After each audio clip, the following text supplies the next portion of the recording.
Hey Raghunath, tell everyone about our Patreon community. Sure, Kaustubha. The Wisdom of the Sages Patreon community is an incredible online yoga resource. If you like the type of yoga wisdom and culture we share on the show, then our Patreon community is a great next step. This is a listener-supported podcast, and any level of sponsorship will unlock a wide range of live and archived classes, talks, and even workshops. Raghunath teaches, I teach, and we have a host of other excellent teachers on topics ranging from yoga philosophy, asana classes, storytelling, Ayurveda, kirtan, cooking, meditation, and a lot more. We even have an incredible online Bhakti 12-step recovery group. So if you want to check it out, go to patreon.com/wisdom of the sages. All right, let's get it on. Om Namo Bhagavate Vasudevaya. Om Namo Bhagavate Vasudevaya. Om Namo Bhagavate Vasudevaya.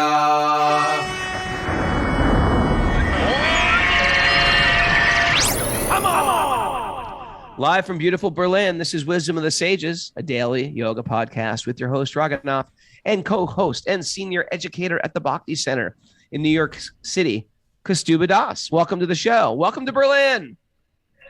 And this Kaustubha is actually upstairs. I'm downstairs. We don't like our mics to feedback. I got some live here with Lex. Lex, and why can't I think of your name right now? What's the matter with you? Jiva. I'm here with Lex and Jiva. Ever have like a mental block of someone you know, like your mom or something, like, who are you? I just had that with Jiva. We're having a great time here with Satchidananda Swami. I tell you, this man is one of my favorite men around today. He's wonderful. He solved the whole thing for you yesterday, Raghunath. I mean, that whole thing with like creation of different species, you know, from like these apparently humanoids. You're over that now, right? I feel like that is off my Krishna conscious questions list. Like, they do it with the mind. Check that box. It's not coming out of their body like all different kinds of They're not turtles having are coming out. Vaginal birth to a chimpanzee. That's not happening. Right. Mara's like, it's 5 a.m. here. I know you've been talking about this stuff for hours. It's 5 a.m. here. I just want to make sure we're not going to backtrack ever. Like, let's keep moving forward on that now, right? We're moving forward. Anyway, we had a great time. We had a Radhastami festival yesterday. That was fun. It was outside in a big, beautiful backyard of Gadadhar's castle. Yeah. How did Gadadhar get a castle? It's amazing, right? I don't know, man. We both were brahmacharis together. We both had nothing. Then he was just smarter than us. He was just smarter. He just smarter. He figured out what to do when you leave the ashram to make enough money to buy a castle, basically. Right. Where have I gone wrong, Kaustubha? I don't know. Anyway, I'm having a great time. We leave tomorrow, so there's no show tomorrow. Yeah, no show tomorrow or Friday. Yeah, and then we're back on tomorrow, Saturday. Friday. Yep. At the regular time of 8 a.m. sleep-in Saturday with Q&A. Yeah. By the way, it is walk on Wednesday today, but before we go there, you know what I'm doing, Mara? Kaustubha knows, so I'm not going to pretend like he doesn't know. I'm doing a TEDx talk today. Can you believe that? Wow. What do you think about that, Mara? That's exciting. That's big stuff, Raghu. I know. It could be a good bump for our show, for our podcast too. Great. You know, a lot of people are smart that do it, so I don't know how they're going to fit me in there, but we're going to try my best. Right. Generally, they ask smarter people, but I got elected somehow. But check this out. That could be your theme. But check that. No, there already is a theme, and it's adversity.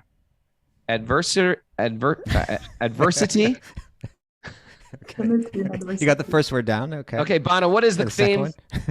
Bana, what's the theme? It's opportunities in adversity. Okay, great. And that brings us on to our walk on Wednesday. Bana Nandini. She is Satchidananda Maharaj's assistant, and she like planned my entire time here. I really wanted some time off, and she's like, "There's no time for time off, Raghunath." And she gave me a whole list of things to do, and it's been wonderful. She's impeccably organized, and besides being impeccably organized, she's impeccably spiritual. and deep and rich, and she loves Vrindavan, and she's spent a lot of time in holy places in India, and I think we met in Vrindavan, but she is our walk on Wednesday, but she is the poster girl for, what's the theme again? Opportunity in adversity. Opportunity in advertising. No, adversity. And adversity, we deal with this all the time. This is basically what bhakti is. Like, how do we embrace adversity? Now, Banu has been living in Germany and raised in Vienna, but she's actually from previous Yugoslavia. Now, I'm going to share something with you, Banu. A lot of Americans have no clue what the hell is going on outside of their hometown. But you grew up during the war was basically a civil war in Yugoslavia. Is that correct? Yes, that's totally correct. Totally correct. And that whole area of Yugoslavia is really interwoven with many different cultures. There you have like Roman culture there, you have Romanian culture there, you have a Serbian culture there, you have a Croatian culture there. Can you just give us a brief, not a brief background because we don't really have the time for it, but although it's incredibly interesting, but what happened with your family? How old were you? What was it like living in Yugoslavia? Because Yugoslavia didn't seem like it had it as bad. We played in Yugoslavia. Youth of Today played while the wall was still up. So it wasn't so bad there, correct? So yes, Yugoslavia was never belonging to the communist countries, the full-on communists. They were like the independent countries in one way, but in another way, they were also communistic. And I just remember my childhood. It was the best of childhoods because people were taught in that country, because of so many cultures which lived there, to treat each other as brothers and sisters. So in school, we would be trained, our parents would train us that we need to love each other. And we had like a socialist system. So imagine this, everyone was given a chance to university for free. It was state owned. And the moment you would finish uni, you would get an apartment for free and a car for free from the country. You would get a job. It was like super organized in one way. In another way, there were, of course, many, like in the material world, nothing is just perfect. Sure. So at some point, I was about 8 years old. I realized that all these grown-ups, like the friends of my parents, who would usually meet in the evenings, bring us kids together, and they would play guitars, they would sing songs every evening. We would go into nature every weekend. The childhood was amazing. But then about 1 year before the war started, I noticed some little tension in the discussions between the adults. And as a child, I didn't understand what they were talking about. So for me, the most shocking experience was that such close friends, all of a sudden became enemies. And they became such enemies that neighbor was shooting neighbor, friend was shooting friend. So for me, this was like, how can this ever happen? And it was a very terrible experience, which lasted for 4 years. But luckily, my parents and we didn't stay that long in the war. We could escape through some very funny ways, but we could escape. So I'm that's like sure when you say funny ways, they were not funny whatsoever. But peculiar ways to smuggle your children out of a country. I actually can't even imagine like what that was like. And when you left, did you have family that were still there that were in trouble or in danger?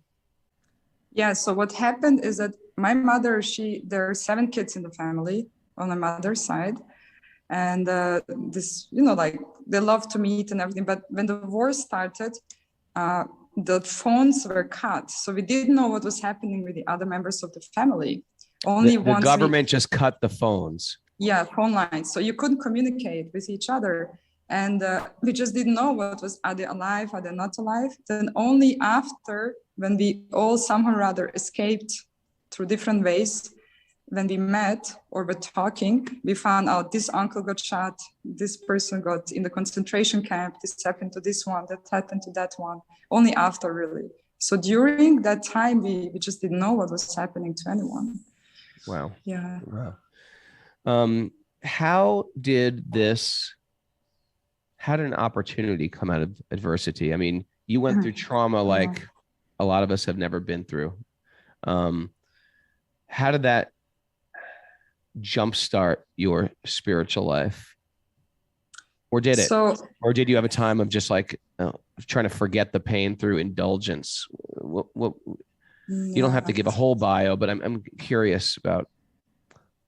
Yeah, so I wasn't raised in a religious way because the country was socialist and communist, so it was very good to be agnostic and to not believe in God, but to believe in, we all people are building up this world, and we believed in government, so to say, in some way or the other.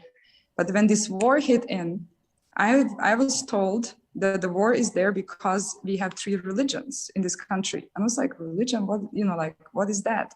And then they said, we have Orthodox Christianity, we have Catholic Christianity, and Muslims. And now the war is happening on that basis.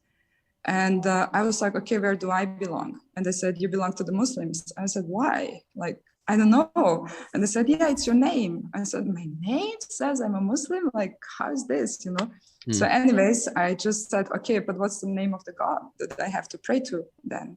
And they said, it's Allah. So I just, learned a few prayers. And then I started praying on a daily basis, really, while this was all happening. And I really felt, I must tell you, I really felt that my prayers were heard. Like really, it's not an imagination of a child. And I had no other shelter at that time. Wow. My mother, my sister, and I, we had to hide for 3 months in different, when a house is under the secret ground passageway? floor is like basements. Yeah, we had to hide for 3 months in basements. We had nothing to eat, just things that friends would give, who were hiding us, and like you don't know if you're gonna live the next day. So the only thing you have is like you turn in and you start praying. So this really kickstarted my spiritual life when I was 9 years old, because I felt heard and I felt pacified, and I felt there's strength. We can go through this. It's gonna be okay, like that. Then you became a Krishna devotee. How old were you? I was 24 when I became a Bhakti practicing devotee, but throughout my life, I continued to believe in God. I was visiting churches and mosques and synagogues because I never felt I belonged to one religion. I just felt, God is God of all. Like that's how I was thinking. And he doesn't make distinctions for sure. That was just not part of my thinking. So I was searching for him in all houses of the world, in all religions. But I found when I met the devotees, I just felt this is me, this completely fits into my mindset, so to say, or my heart, because this is so universal and so open, and yeah. Wow, beautiful. And then you inspired your entire family, didn't you? Did your parents become devotees of Krishna, and your sister and your brother? Yes. Basically what happened is that I was always like kind of the good girl in the family. I'm the oldest of 3 kids, and my parents really valued my opinion somehow or other. And so when I met the devotees, they were a little bit like surprised, but because they trusted me, I was telling them, you have to just come for one program and see what they're doing. So my mother and my brother and my sister came first time with me immediately to a program which was done for public, and they liked it. And my brother, in fact, he was crying. He was at that time 8 years old, and he was like, nagging me with the elbow, and he's saying, I can't stop crying. What's going on with me? While the devotees were singing kirtan, I was like, that's good. He's like, but I can't stop crying. So then he said, I want to buy a book after the program. I said, you want to buy a book? He said, yes, the Gita. I said, how do you know? He said, somebody said it's the Bhagavad Gita, right? So he immediately remembered the name of the book. He bought the book. So that was how it started for them. My mother felt also very much touched and moved, and my sister. But our father, he let it happen for he's almost 2 meters tall. He played handball. He's like a kshatriya. So he's really the father of the family. He loved us. He protected us. But he's a strong person. So he let this go on for like 2 months. And then he had a talk with me after 2 months. And he said, are you really serious about this? I was like, well, I am. He said, like, really? This means you won't drink alcohol? and you won't have sex in your life anymore. That was his his big shock. Sorry for the word, but it was like, okay, let's not talk about this, And then I asked him if he could just come for my birthday, because he had a big company. He still has, but at that time it was something great happening. And he was all over newspapers and so on. So the devotees, they were very, very eager to get him somewhere or other, to see the devotees. He could then maybe also support. And I was just eager to, if he came. So they prepared like kind of a birthday party for my birthday, but it was all set up so that my father says, yes, this is a good thing. And so he came. And then after the program, he said, these people are lovely. You're with the best people. I'm your father. I just want you to be safe. I want you to be, with the right people, friends. And these people are great. I scan them. I really know what they're doing. And you know what? I'm going to stop eat meat. Wow. Fish, not yet, but I'm stopping to eat meat. That night, he just decided. And then slowly the whole family started practicing more. Then Satchidanand Swami came for a visit, and then they were brought in somehow. Yeah. Wow. Good luck. Great story. Great story. Thank you so much. And thank you for everything you're doing for me on this trip in Kaustubha. She's taken such good care. Kaustubha came up to me and goes, I've noted this Bhanu Nandini is incredibly, what did you say? You said something very sweet. I told her yesterday. I said, I noticed the way that she serves the entire time. She's been going from morning till late at night every day, just taking care of business, like the whole, we've been running left and right in different programs, and she's organized them. She's dealing with the people. She's seen to all of our needs. She's serving her guru and her guru's needs. She's just running nonstop. You would think, I've been in a position of like serving a guru that way, and I've seen and I've witnessed it, and it's common. It's hard. You have to become entirely selfless. You live to serve others. And people, if you're not going deep spiritually, then you feel frustrated, but if you are going deep spiritually, then you kind of like, you feel like it's meaningful and it's nourishing. And I really saw that in Bhanu Nandini, that like she's glowing, even though she's under such stress and constant, demand. And it's a really beautiful, special feature, I'm chanting japa early in the morning. She's texting me pages and pages of text messages. Like, come on, man. It's just like, let me chant my japa, Bhanu. Come on. No, we're great. Thank you. I feel completely wonderful devotee, cared for and taken care of. Because I bumped into Bhanu Nandini in different places, in India and in America, and in different places at different times, and known her as a friend. But now I was able to really witness her like in her element and full-on serving, and I was very impressed. I continue to be very impressed. Thanks for having us, Bhanu. Thank you, Bhanu. Thank you for coming. We are so happy and honored, and we have such a good time with all of you. We have been. We've having a good time, and she also came to our Italian retreat too. It was really nice. That was great. Let's do it again. All right, Bhanu, thank you so much. And she's actually at this a big podcast in Germany that I did the other day, and that Satchidananda Maharaj is doing today. So she's with Maharaj and Bunky Bhakta Justin right now. And we're going to start the show. So you don't have to stay on. We're not holding you. I just wanted to grab you from your busy life and bring you on for a few minutes. Thank you so much. Thank you. Thank you so much. Okay. Narayanam namaskritya naram chaiva narottamam devim saraswatim vyasam tato jayam mudirayet. Before reciting the Srimad Bhagavatam, which is our very means of conquest, one should offer respectful obeisances to the Supreme Lord Narayan. Unto Narayan Rishi, the supermost human being, unto Mother Saraswati, the goddess of learning, and to Srila Vyasadeva, the author. Nasta prayeshva badreshu nityam bhagavat sevaya bhagavati utamashloke bhaktir bhavati naishtiki. By regular attendance in classes in the Bhagavatam and by rendering service to the pure devotees, all that is troublesome to the heart will become extinguished, and loving service to the Supreme Lord, who is praised with transcendental songs, will be established as an irrevocable fact. Om Gyana Tamarandasya Gyananjana Shalakaya Chaksurun Milatam Yena Tasmai Shri Gurave Namaha. I was born in the darkness of ignorance, and my teachers are opening my eyes. with the torchlight of knowledge. They offer my respectful obeisances at their lotus feet. Right. Alrighty. We are Yesterday reading. you just said it like you said, I was born blind. I was born like blind. You know, paused for a sometimes I long get time. inspired. It's like, you know, I wasn't born in ignorance. I was born blind. I was born dull, self-absorbed. Whew. The teachers come, they give a little light, poke, give you a little poke, a little swift, little tap in the head. What's going on with you? Get your head down, get your head on straight. Open your eyes. You know what I'm feeling that I'm feeling like our trip is winding down because I'm seeing like there's Nicole, you're driving around in a car somewhere, right? There's Vivi, she's back in the office. What's going on here? It's Julia, over, she's man. Just, like in her It's apartment, over. like making some espresso over there, something like that. You know, it's all like, over. Yeah, it's winding down. Dina, she's on a train or something like that. Kaustubha's Roman holiday is over, everybody. It's all over. And I will say that October 1st through the 3rd, we're doing a shelter reunion, and we're having Kirtan and Yoga Festival, California Chant Camp in Northern California.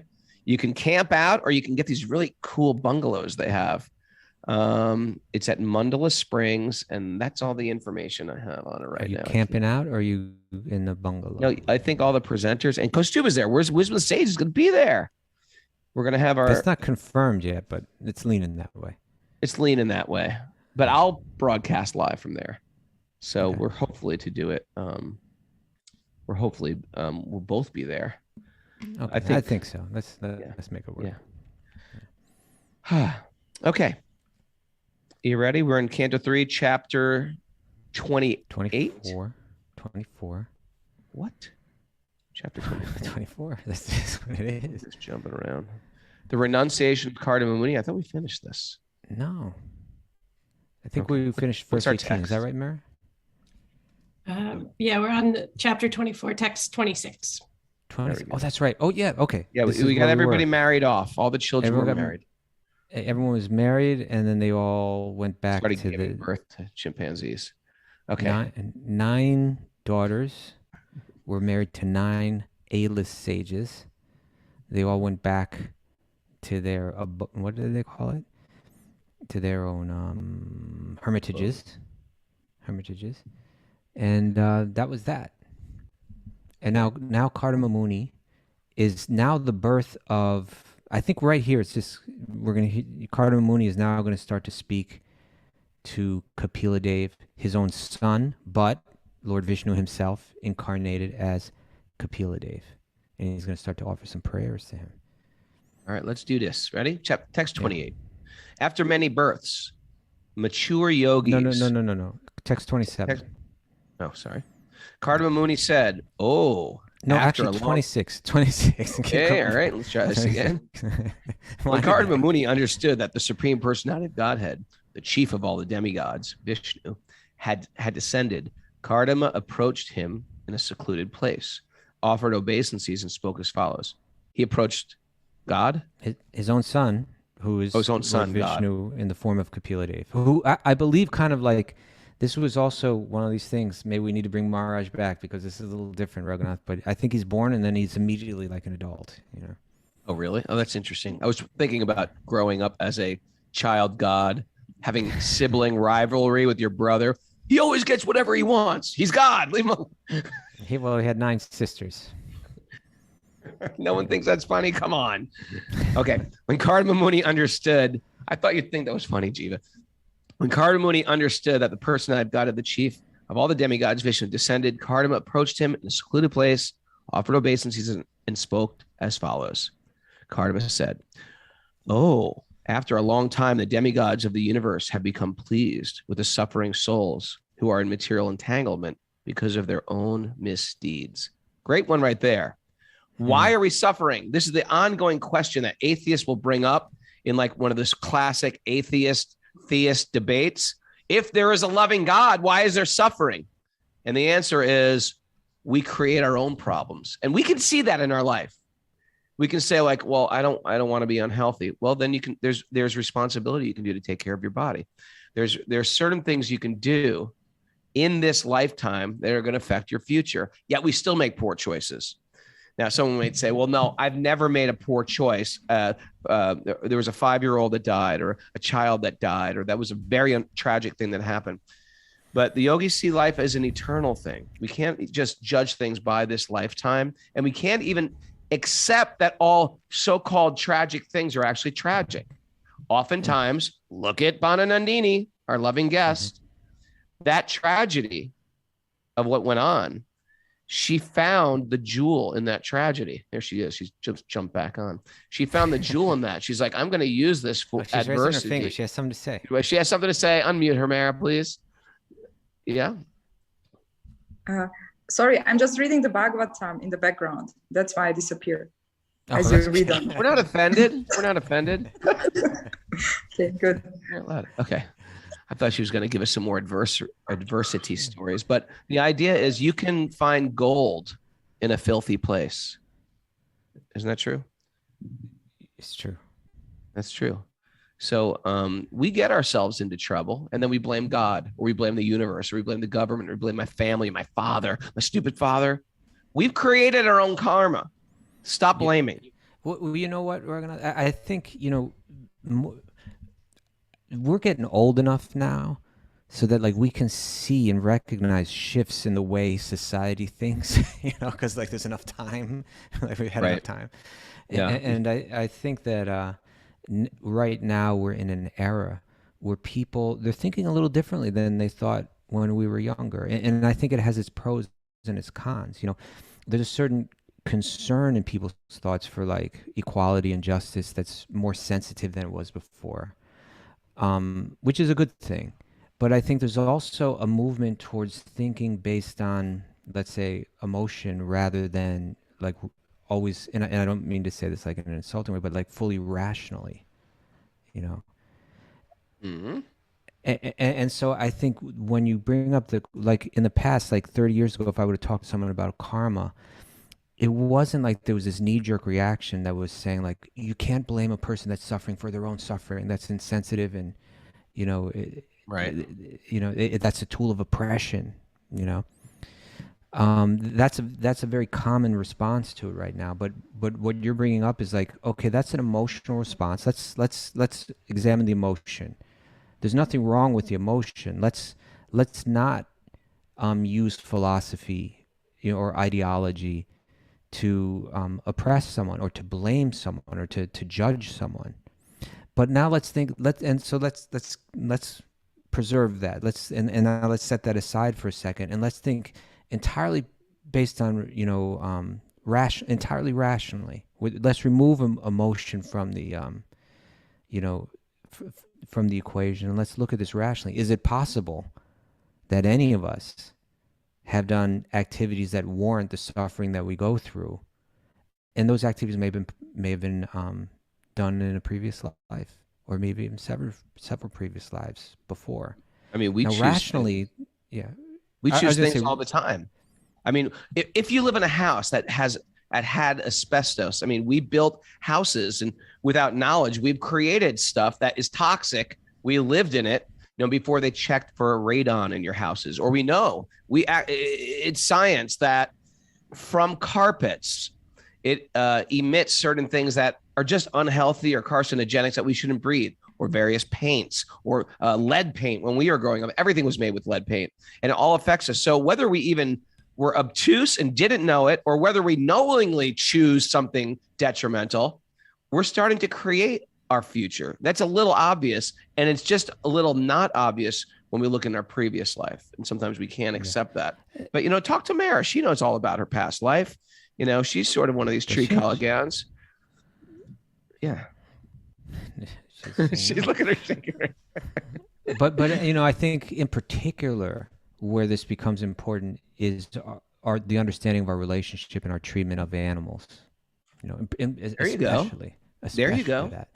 Because we're at a place where there's a shift. It's a slow shift that I think you and I have seen throughout our lives, where previously thoughts of animals and their rights, or compassion towards them was something that very few people embraced or saw as at all necessary. And there's still a very long way to go in this. but gradually people are beginning to understand that, what should be obvious to us is that we should be kind and compassionate to the animals. And so when you bring that into the equation, that the way that we've treated animals, thinking that there's nothing wrong with it, not even saying that you're a horrible person for doing it, but that could bring very strong reactions that come back at one. Rationally, it makes sense that the suffering that we see in this world, some of the horrible suffering, is in no way greater than the suffering that we're creating for the animals. So why doesn't it rationally make sense that it come back? Hey, I'm gonna just call myself out here. I was a fisherman. I fished. I'm sure I tortured the fish. You know what I mean? I'm sure I wasn't as far as like be kind to fish, I wasn't that guy. My kids grew up not liking that. So the best thing we can do is whatever we did in the past, we start to wake up to a certain point and say, I've got to end the past. I can't do that anymore. And then we move forward. And now because of those choices, my kids are extra sensitive. I can't even kill a bug in the house. My daughter will kill me if I kill a bug. She'll kill you. She'll kill me if I kill a bug. But my point is, the best we can do is whatever our past is, it's our past. Whatever I did in my last life or Mara did in her last life, that's over, Mara. We've got to move forward. And that's what really matters. We don't want to dwell on yesterday, but today affects tomorrow. And that's why I sort of love astrology. I think it's cool, but I've also sort of over it as well. And this is the big one, Bano Nandini. Whatever we get, and this is how the Bhakti-yogis look at this. And whatever we get, it's actually for devotees, for people practicing bhakti, we see it with even more deeper lenses, right? We don't see it as there's a good some karma, there's a bad karma, this is a malefic planet, this is a strong planet in my chart. This is one of the demigods I'm struggling with. And you can see that in your astrology. We see the hands of God. We see the adversity, right? Bhanu Nandini saw the adversity she went through as a springboard, as a trampoline to God.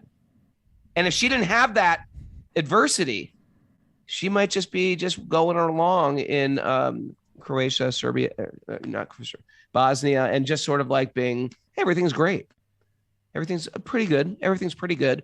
And accepted a type of mediocrity, a godless mediocrity of just living and breeding and eating and dying. We're happy for the adversity. And that's how we see it in our own life. The adversity is something to embrace, to springboard to higher levels. I'm here with Jiva, 12-step lady. She knows this. She's the Bhakti recovery. It's when they hit that rock bottom, Jiva, you get to your knees. That's when you're like, and you hit the floor. What am I doing with my life? That's when you reach up high in the sky. Oh, Krishna, now what? What do you want from me? And the great gratitude for that pain. But it starts with, are you going to be speaking about radical responsibility? Radical responsibility, my friend. Right. Okay. Thank you for repeating it. But because it says that here, right? After it's because the suffering souls who became pleased with the suffering souls who were in the material entanglement because of their own misdeeds. Let's think rationally. Let's not get too emotional about it, and be able to say, at least examine the idea that the suffering that I'm experiencing in life, perhaps I'm responsible for it. All right. Well, you know what? There's certain catchphrases that I grew up saying that if I say them now, red flags go off, fireworks go off, warning alarms go off. And one of them is... I'm afraid to ask what they are, but go ahead. Oh, it's a good one. Yeah. What did I do to deserve this? What did I do to deserve this? Like there's like a built-in entitlement that I get just because I'm me. And it's just nonsense. Or it's not fair. Or who do you think you are? Whenever I say, who do you think you are? Or this is a good one. Do you know who I am? Ever pull that one out? The thing is, when I start talking like this, and they're programmed in this like entitled brain of mine, When I pull those out, I know this is total Maya. I'm in total illusion right now. It's not fair. Who do you think you are? Why me? These are the mantras of the materialist, the mantras of the victim. Okay. Yeah. Good. Yeah. You're warming up. This is going to be an interesting TED Talk. All right. All right. Text 28. Text 28. After many births, mature yogis, by complete trance in yoga, endeavor in a secluded place to see the lotus feet of the personality of Godhead. Again, we're using the yoga in the biggest sense of the word, not complete trance in Urdhva Dhanurasana. Right? We are talking about trance in yoga. I mean, I'm seeing God in every living being. I'm seeing spirit in every living being. I'm seeing God inside and outside. Everybody's on an equal plane. I'm a vision of samadhi. That's what we're talking about. Trance in yoga, not trance in Paschimottanasana. Okay. Why don't you read the commentary, Roga? Yeah. Yes. This is text 28 commentary. Some important things are mentioned here about yoga. The word Bahu Janma Vipakvena means after many, many births of mature yoga practice. So that was mentioned in the verse. Yeah. And in other words, Samyag Yoga Samadhina. Look at that. I just said that, Kaustubha. Samadhina means by complete practice of the yoga system. Complete practice of yoga means bhakti yoga. Unless one comes to a point of bhakti yoga or surrender to the personality of Godhead, one's yoga practice is not complete. Okay, Kaustubha, hold on a second. I'm about to get a little ready. What? You'll see. That same point is corroborated in the Srimad Bhagavatam. Bahunam janamam mante. That's a great verse.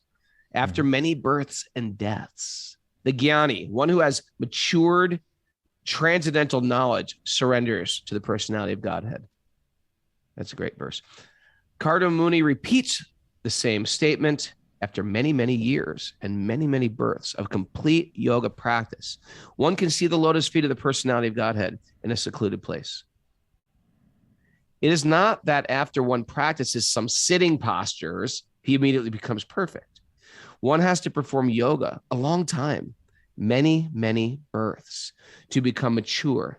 And a yogi has to practice in a secluded place. So when he's using the term yogi here, he's speaking specifically about like the Ashtanga yogi who goes off into the forest and meditates. Yeah, this isn't like a power yoga Los Angeles where you have 700 people packed in a room, or mat even, to mat. Or even the Bhakti-yogi right here in this part of this commentary, right? He's using the term yogi to speak of that kind of Ashtanga yogi. Right, a yogi who cuts their relationship with the material world. Yeah. Okay. One cannot practice yoga in a city or in a public park and declare that he has become God simply by some exchange of dollars. This is all bogus propaganda. That's a great line. This is all bogus propaganda. It's coming from an old Indian man. It's, saints. Those who are actually yogis practice in a secluded place. And after many, many births, they become successful, provided they surrender unto the personality of Godhead. This is the completion of yoga. Okay, devil's advocate here, Kaustubha. Okay. Is this the one where I play devil's advocate? We haven't rehearsed our... What do you mean? Like this is the top most in the yoga thing? This sounds very okay, because you're saying sectarian. Sectarian. Your religion's right. Everything else is wrong, Kaustubha. Just you and your little weird thin cult of Hinduism is right, and everything is not complete yet until we follow your path. Come on, Kaustubha. All right. So yeah, he said complete practice of yoga means bhakti yoga. So that sounds like a sectarian statement, doesn't it? It does. Okay. And unless one comes to the point of bhakti yoga or surrender to the Supreme Person, one's yoga practice is not complete. More sectarianism. Okay. This is how this could be understood. And if you take a book like what Prabhupada's doing, he's speaking straight from Bhagavad Gita here, right? He's just taking the presentation that's in the Bhagavad Gita and he's expressing it. He's Bhagavad Gita is going to validate all the different paths of yoga. Like it's going to validate Ashtanga yoga, say it's real, it works. It's not like some concoction, or it's a real path, and it has real effect. Jnana yoga, same thing. Now he quoted a verse about Jnana yoga. Bahunam janmana ante, after many, many births. Jnanavamam prapadyate. Yeah, Jnanavan, one who has Jnana, one who through their practice of Jnana yoga has achieved the platform of Jnana, deep knowledge, and that implies detachment from the things of the world. Then what happens? Mam prapadyante, they surrender unto me. When Krishna speaks about these different yoga paths, Ashtanga yoga, Jnana yoga, Karma yoga, in the Bhagavad Gita, he validates them. But he also shows how they ultimately are meant to lead, or they find their completion through bhakti. So think of it this way. It's like there's part of yoga means to let go of everything of this world. One has to cultivate not necessarily external renunciation, although some of the paths do cultivate external, meaning when I say external renunciation, giving up home, giving up family, giving up material things. That you may or may not, even like social responsibilities, you may or may not give these things up. There may or may not be external renunciation in yoga, but there must be internal renunciation. You have to let go of these things within. So theoretically, like in Karma yoga, one's working in the world, but they've let go of their attachments for the things in this world. I know where you're going with this. I don't know if you do. Because let's see. Go ahead. Where do you think I'm going? The Scranton analogy? Oh, Scranton. You think I was going to Scranton? I wasn't going to Scranton, but we can go to Scranton. But let me just finish your thing, then I'll first. throw the Scranton in. I'll break it down in baby talk. Okay. But this is the point that I want to make, is that yoga certainly involves letting go of things. But some people think yoga ends with letting go of everything. And once you let go of everything, you achieve peace and you're done. But really, what the Bhagavad Gita is showing is you let go, but then you also have to grab onto something. You also take hold of something. So it's letting go of the material and grabbing a hold of the spiritual.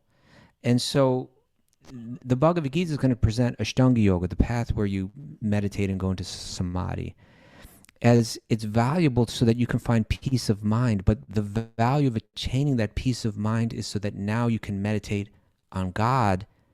You've let go of everything material so that you have a peaceful, even mind. But the value is now you can meditate on God and grip Him with devotion, and that's called bhakti. Or with Jnana yoga, where again you leave the world behind. You analyze in your mind all your different attachments. You break all your material attachments in your mind through analysis. That's yoga. In a sense, through that, you've let go of everything material. All your material attachments, you've let go. But you still have to grab onto something, and that's called bhakti, where you grab onto God. So when Prabhupada, let's see exactly what he said again. He said, complete practice of yoga means bhakti yoga, because that includes the grabbing on, right? So complete practice of yoga means bhakti yoga, unless one comes to the point of bhakti yoga or surrender unto the Supreme Person, that's the grabbing, one's yoga practice is not complete. So what you've done is great. It's not putting it down. It's validating it. Enter so you want to talk about Scranton analogy. Okay, let's hear about I'm Scranton. driving from New York to LA. I have to go through many places, including Scranton, Pennsylvania. You don't have to go through Scranton, but let's say you choose to go through Scranton. Do. Let's just say the road goes through Scranton. Okay. Scranton is a nice place. They have movie theaters, fine vegan restaurants, duck pin bowling, all the things you want when you stop off. They don't have duck pin bowling. You got to go to Connecticut to get that. But some people don't even know what duck pin bowling is. That's the fact. Google that one for you guys. Google that. It's like thin pins or something. Tiny little pins the size of a little baby duck. Really? Anyway, the idea is that in Scranton, it's a wonderful place. It's just not where you're going. It's just not the final destination. You get benefit from the yoga system. Even if you just say, you know what, I just want to do some asanas for 10 minutes. I just want to go to a yoga class. It's a completely mundane yoga class. You get benefit going to the yoga class at the gym, taught by like a trainer. But this well goes so deep. This wells goes so deep. And there is a beginning, a middle, and an end, and many, many places in between. And that's why Bhakti Yoga is called, you hear this title. People who really study what we're studying now, Bhakti Vedantas. A Bhakti Vedanta is one who knows the anta, the final stop on the train. Where am I? Okay. Veda. Veda is the final anta. And the Veda of the anta is the Bhakti. Bhakti, the knowledge of the Veda. The final Bhakti is the final knowledge. It's the final conclusion of everything. And to me, and you know what an intellectual I am, to me, what is higher than love of God and love of every living being? What religious, spiritual practice is higher than that? Nothing. Is it to find peace? No. Higher than that is love, obviously. Is it to find mystical powers? No.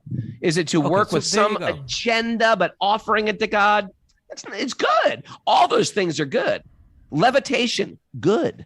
Reading into people's minds, interesting, good. Shape-shifting, not bad. Working with detachment, very good. Being detached, good. Shape-shifting. That would be one of the best. That would be in my top 4 mystic powers, shape-shifting. But you'd have to let go of that too to complete the yoga system. I know, but sometimes you stop off in Scranton. Okay, sometimes you spend a little time in Scranton. So the way that what you just said, we could kind of rephrase what Prabhupada's saying here in through what you said, which is Prabhupada said that the other yogas are incomplete until you've come to bhakti. And what you said, more or less, is all these other yoga practices are great, but until you develop divine love, you haven't achieved the goal, right? Mm-hmm. It's just a way of saying all this letting go of the things of this world is great. It's important. It's necessary. But you haven't completed the path of yoga until you develop divine love. And that's all he's saying. So the words that he's using they may sound like sectarianism, but it's really not at all. He sees it all as one system. It's all just one system, right? It may have different kind of paths in that system. He's validating all the systems, but he's saying, but they're not complete until you achieve the goal of divine love. And so, but a unique thing about bhakti is like in Ashtanga yoga, you're cultivating internal renunciation through external renunciation, through walking away from home and going out into the forest. Same thing with Jnana Yoga. But in Bhakti Yoga, that is going to develop the same internal renunciation. You can't have that love of God without letting go of the things of this world, at least internally. But that internal renunciation is going to develop without even trying, because it's a different focus. My focus is I'm going to bring my mind and my heart to God. And when I do, and I start to taste that, I start to experience that for real, not just theoretically, but I start to develop some kind of true feelings of affection for God. Through that, I naturally let go, automatically let go, without even thinking about it, let go of the things of this world, because they do not appear to me as being satisfying anymore. I'm not thrilled by them. I'm not bewildered by them. I'm just focused. By grabbing onto God, I automatically let go of those things. And that makes it unique. Pain is real. Material suffering is real. Also, a lot in the Vedic culture, you'll hear teachings of Jnana Yoga. You'll hear it everywhere. And that type of detachment is so high. But in the Gita, Krishna just sort of like wraps it all up for us. You know, in the Chatur Vidha Bhajante Mam, 4 types of people end up coming towards bhakti. One of them is the jnani. In the next verse, he says, this is the most exalted person who comes to bhakti. Why? Because he's already gone through every yoga system. And he's already got to this point of like, I'm completely in bliss within this crazy world. And then something happens to them. Yeah, then something happens to him. What happened? He or she gets a little taste of bhakti. And they're like, what am I doing? What am I doing now?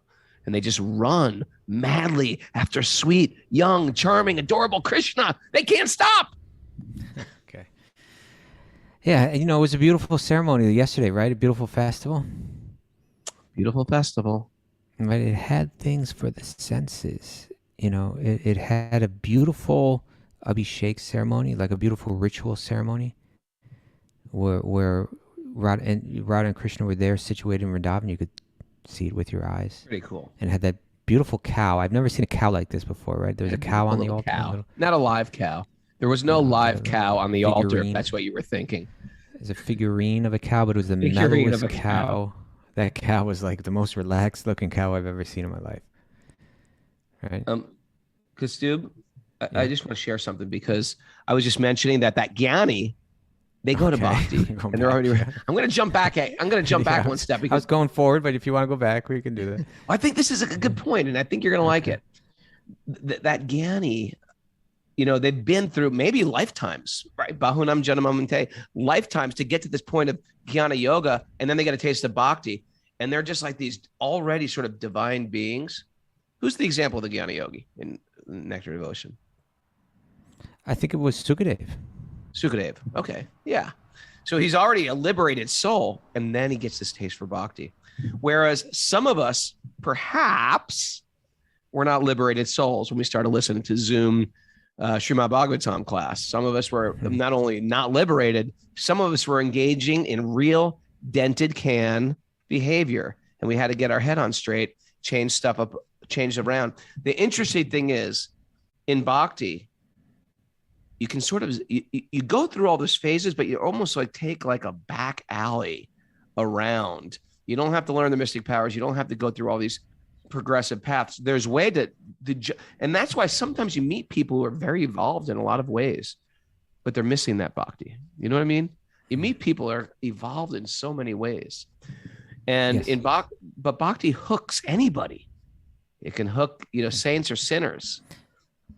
True. Okay. Know where I'm going with this? So now let me go. Yeah. Well, I think.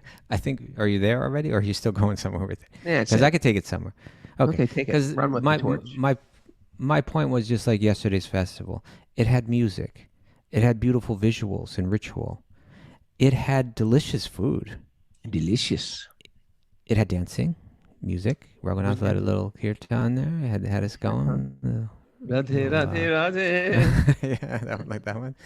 and it had sweet association between people. You know, there's like, I was moving around. You know, I was kind of working the room. I was over there with Gadadhar and with Jiva at one point. Gadadhar's little daughter. You know, I was working the room. I was working the room. I was moving over, and then I was hanging out, just moving around with different people. But it was pleasant everywhere I went. I didn't have to take a vow of silence. I could, but every conversation was a valuable conversation. Every conversation was bringing me closer to God. And in that pleasing, beautiful, spiritual sangha and situation, naturally you're not thinking about material attachments. There's no need for them. Everything's satisfied here. So the internal, it's a perfect. These festivals, I tell you, they're important. You know, they're not just like some. They're real. You know, like the effect that they have, the yogic effect that they have is real. It's powerful, and through it, one feels like, oh, I can let go of the things of this world. I don't need them. You know. I never. You look like you were frozen. I know. I was trying to pretend to make it look like I was frozen. But I saw Jiva moving behind you, so I knew it was cool. You know what? It's true, because Maharaj said yesterday, these festivals are special times where you get mercy. And I just got the first realization of that ever. I just thought, sometimes I think of these festivals are like, you know, because I live in the forest, you know, upstate, and I can't celebrate all the festivals sometimes. But I realized there is special mercy factors that come during the festival. And sometimes it's just someone first of all, you're getting together with a community of people who've decided, holy day. This is a holy day, and we're going to get focused. So it's almost like you're with a bunch of high mathematicians, and you're a mathematician, and you're getting some special info, or you're with a bunch of great musicians, and you're jamming together, or a drum circle where they're all great drummers. There's some special gift of the potency of like-minded people coming together. The Sangha. And then sometimes one of them opens their mouth and some sacred words fall out and they just like, whoa. And when you get those high minds together, something falls out on your lap, a story, some information, some hashtag that you can put in your pocket, carry with you for later, change the trajectory of our lives. That's why there's special mercy being handed out at those festivals. Just like there's special mercy being handed here out on Zoom, we have Mara who's made some hashtags that we can take home with us for today. Mara? Okay. We create our own problems and karma. Stop blaming. Stop blaming. Come on. Wake up, end your poor choices, and do better. Yeah, do better. Everybody says that now, right? We can do better. We see adversity as a springboard to God. Say that again. You can do better. We What do you mean you could do better? I'm joking. I we just wanted to see say that. adversity as a springboard to God. That is my favorite one. Take radical responsibility for our own misdeeds. Stay away from the mantras of the materialists, like why me? Let go of the material and grab hold of the spiritual. Divine love completes all the paths of yoga. Don't get stuck in Scranton. Don't get stuck in Scranton, people. Don't get stuck. Wait a second. You missed Rameshwar. Rameshwar wrote, adversity is a trampoline to God. Springboard, trampoline. I like trampoline. It's a little more You like it better? sexy. Yeah, it's like springboard. You know, I think springboard makes more sense because trampoline you just go up You and come down, like down. in one Yeah. spot. Where springboard, Well, where do go you springboard to? Somewhere else? To God. Somewhere. See? Well, can't you trampoline to God then? Well, no, you No. go back down on the trampoline. You come back You down. don't come down on a trampoline. springboard. Come on. No. You go Not in from the point same A to point place. B. What Yeah. gravity-less same world place. are you guys living in? Ah. Okay, I think that's our show for the Got the day. my pores lined up here, but All right, we want to thank Bana Nandini for sharing that very vulnerable story. We Thank you, love to see Banu. your springboard. What's going on? Where's our music? I'm trying. My connection is that Mara. Maybe we need you. There, You need your help with it. we guys gotta figure this out. Technical. Well, this is it. team. We don't have to figure it out. This is the last day. Oh, Is our I got last it. I got it.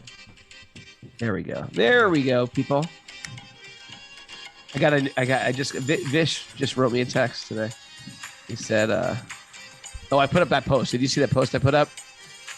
Which Not one? 3G, not 4G, not 5G. I saw that Sheep G. Shiva G. I thought that like that was one. so funny. Shiva G. Thanks, everyone, for joining us. And thanks for Bana Nandini, our special guest. That was such a wonderful story she shared. And I love when people come together, share their heart, inspire us. I want to thank everybody who's tolerated us moving around, setting up different, sometimes bad connections. And we did it. We made it through. We're heading home tomorrow. Looking forward to that.